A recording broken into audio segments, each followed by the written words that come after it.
तर भावानो विषय असा होता की आपल्या रूममेटचं एक मार्केटमध्ये काम होतं हो, मग त्याला एकटं सोडून चालतं, मग आपण त्याच्यावर बॉडीगार्ड म्हणून जाऊया म्हणलो हो. तसा तो आमचा ज्युनियर आहे, तरी पण जायला लागते भावान बोलले की आपल्याला. मग आम्ही भावासाठी गेलता म्हणून भावान आपला मान राखून भाऊ म्हणला भैया तुम्हाला चहा पाचतो, मग आपण काय नाही म्हणता पिलाव की आपण पण चहा मस्ती पी. माझ्या समोरचा राखीस म्हणालता मला खायला नाही पाहिजे, म्हणलं बाबा ग चहा देते तेवढा पिकी मुकाट्यांग पाणी. त्या चहात आणि आमच्या वेगवेगळ्या तराव, एकाला चहात साखर कमी पाहिजे, एकाला जादा पाहिजे, काय बोंबलाय जाता तर आपल्या भावाचं पेमेंट विना हो. आमच्या हृदय धाड धाड धाड वाजले, आता कोण पेमेंट करणार म्हणून, ह्यो करणार काय मी करणार.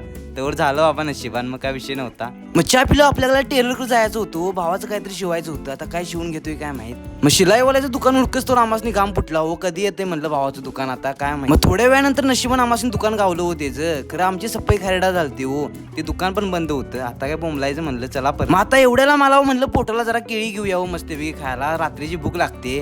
मग आमचा राखीस भाऊ म्हणाला तुम्हाला मी काहीतरी खायला देतो, मग नको म्हणून चालते, भावाचं मन दुखून चालत नाही हो. मग खालं मस्तपैकी आपण बेळ घेतलेली बघा भावान, त्यात आणि अंडे टाकलेलं. आता म्हणलं खाऊया काय विषय नाही. तर भावांनो आजच्यासाठी एवढंच. आपला व्हिडिओ आवडला तर 100% लाईक आणि सबस्क्राईब करायला लागते. भेटूया आता आपण पुढच्या व्लॉगमध्ये, काय विषय नाही.